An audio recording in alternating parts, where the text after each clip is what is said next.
بلوچوں کے پاس ایک نظم کے سوا کوئی قدیم مواد نہیں۔ اس نظم میں آیا ہے کہ وہ امیر حمزہ رضی اللہ تعالی عنہ کی اولاد ہیں اور حلب سے آئے ہیں۔ شاید یہی درست ہو، اور اس میں مزید یہ بیان ہوا ہے کہ انہوں نے کربلا میں حضرت امام حسین علیہ السلام کا ساتھ دیا تھا، اور ان کی شہادت کے بعد وہ بامپورہ یا بھمبور پہنچے اور وہاں سے سیستان اور مکران آئے۔ بلوچوں کا دعویٰ ہے کہ انہوں نے نہ صرف کربلا میں حضرت امام حسین کا ساتھ دیا، بلکہ ان دنوں جبکہ رسول اللہ صلی اللہ علیہ وآلہ وسلم مکہ میں بے یار و مددگار تھے، تو بلوچوں نے اپنے قبائل سے 5 بہادر منتخب کر کے رسول اللہ صلی اللہ علیہ وآلہ وسلم کی حفاظت کے لیے بھیجے۔ اس بات کا پتہ بھی ہمیں بلوچ نظم سے ہی چلتا ہے۔ فردوسی نے شاہ نامے میں 3 بادشاہوں کے عہد میں بلوچوں کا ذکر کیا ہے۔ اول کے خسرو، دوم زرکس اور سوم نوشیرواں۔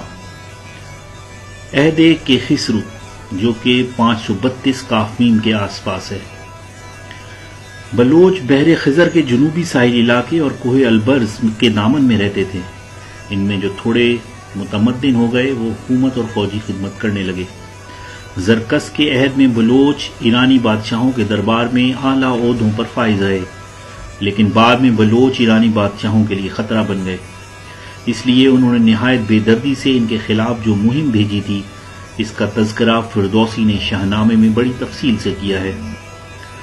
گمان ہے کہ اس مہم کے نتیجے میں بلوچوں کی قوت اس علاقے میں ٹوٹ گئی اور مجبوراً جنوب و مشرق کے پہاڑوں میں جا کر رہنے لگے۔ لیکن ڈیمز نے اپنی کتاب دی بلوچ ریس اور گینگو وسکی نے اپنی کتاب پیپل آف پاکستان میں قیاس کیا ہے کہ سفید ہنوں کی یورش کی وجہ سے بلوچوں نے بحر خزر کے جنوبی پہاڑوں سے کرمان کی طرف کوچ کیا۔ بہرحال اس سلسلے میں کوئی بات وثوق سے نہیں کی جاتی کہ کرمان کے بلوچ خانہ بدوشوں کا ذکر عرب سیاحوں، مورخوں اور جغرافیہ نویسوں نے بھی کیا ہے۔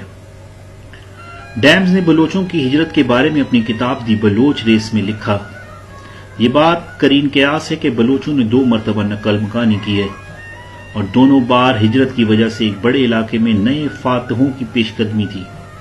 پہلی ہجرت اس وقت ہوئی جب فارس میں سلجوکیوں کے ہاتھوں ویلمی اور غزنوی طاقتوں کا خاتمہ ہوا۔ اس موقع پر یہ لوگ کرمان چھوڑ کر سیستان اور مغربی مکران کے علاقوں میں آ کر آباد ہوئے۔ دوسری بار انہوں نے اس علاقے کو چھوڑ کر مشرقی مکران اور سندھ کا رخ کیا۔ یہ ہجرت چنگیز خان کے حملوں اور جلال الدین منگول کی وجہ سے ہوئی۔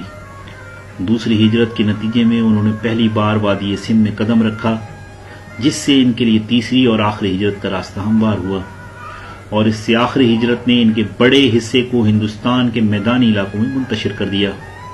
اس آخری ہجرت کا زمانہ ہندوستان پر تیمور لنگ کے حملے اور بابر کی یورش کا زمانہ ہے۔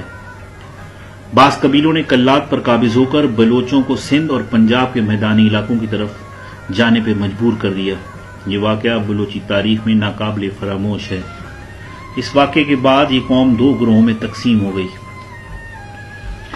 محمد سردار خان بلوچ نے اپنی کتاب میں لکھا کہ بلوچ روایت کے مطابق سردار امیر جلال خان بلوچ تمام بلوچ قبائل کے سردار تھے، جو 11ویں صدی عیسوی میں کرمان کے پہاڑوں اور لوت کے ریگستانوں میں رہتے تھے۔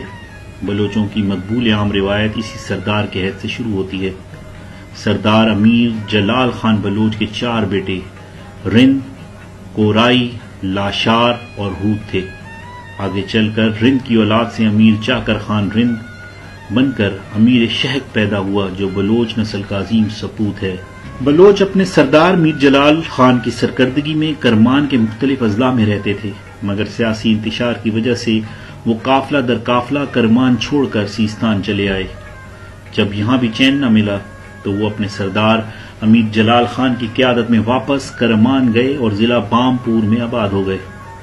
پھر سردار جلال خان نے اپنے 44 قبیلوں کو لے کر مکران کی طرف بڑھا اور یوں مکران کو بلوچستان کا نام دیا۔ اس کی آمد سے پہلے مکران پر مغول حکومت کرتے تھے۔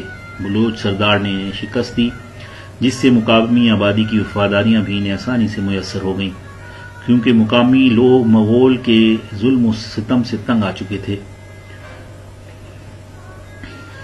15ویں صدی عیسوی میں بلوچوں کے 2 قبیلوں رند و لاشار ساتھ وسطی بلوچستان کی طرف بڑھے. جو لوگ ان کے مقابلے پر تھے یا تو وہ قتل کر دیے گئے یا انہوں نے اطاعت قبول کر لی. آخر میر چاکر خان رند کے عہد میں سارا بلوچستان بلوچوں کے قبضے میں آ گیا. وہاں ان کی حکومت قائم ہو گئی. میر چاکر خان رند ایک عظیم بلوچ تھے. انہوں نے خزدار فتح کیا، درہ مولا پر قبضہ کیا، کچی کے میدانی علاقوں کو فتح کیا، درہ بولان پر قبضہ کیا اور ڈھاہاڑ پر قبضہ کر کے بعد سبی کو فتح کیا. اس کے بعد قبائلی حسد کی وجہ سے رند و لاشاریوں میں جنگ چھڑ گئی جو 30 سال تک جاری رہی. ان دونوں قبائل کی جنگ نے بھی کئی داستانوں کو جنم دیا. اس جنگ کا نتیجہ یہ نکلا کہ کئی بلوچ قبائل سندھ اور پنجاب میں ہجرت کرنے پر مجبور ہو گئے اور بلوچ منتشر ہو گئے، جس میں بلوچوں کا بہت نقصان ہوا. بلوچوں کا ذکر شہنشاہ بابر کی خودنوش تزک بابری اور شہنشاہ ہمایوں کی بہن گلبدن بیگم کی تحریر کردہ ہمایوں نامے میں بھی موجود ہے. شہنشاہ بابر نے لکھا کہ میں نے حیدر علمدار کو بلوچوں کی طرف بھیجا. بھیرے اور خوشاب سے دوسرے دن بلوچ گھوڑے کی ڈالی لے کر آئے اور اطاعت کا وعدہ کیا. بلوچی زبان بلوچ قبائل کی زبان ہے. ہند یورپی خاندان اسنا کی ایک شاخ ہند ایرانی جو مروجہ فارسی سے قبل رائج تھی کی ایک بولی ہے اور پاکستانی صوبہ بلوچستان، ایرانی بلوچستان، سیستان، کردستان اور خلیج فارس کی ریاستوں میں بولی جاتی ہے. بلوچی ادب کو 3 ادوار میں تقسیم کیا جا سکتا ہے. پہلا رند دور جو 1430 سے 1600 تک کے عرصے پر محیط ہے. دوسرا قوانین کا دور جس کی مدت 1600 سے 1850 تک ہے. اور تیسرا دور برطانوی دور ہے جو 1850 سے شروع ہوا اور اگست 1947 میں تمام ہوا. چوتھا ہم عصر دور جس کا آغاز قیام پاکستان سے ہوا. بلوچ یوم ثقافت ہر سال 2 مارچ کو پاکستان، ایران، افغانستان، دبئی، مسقط، بحرین، سعودی عرب اور بھارت میں شایان شان انداز میں منایا جاتا ہے.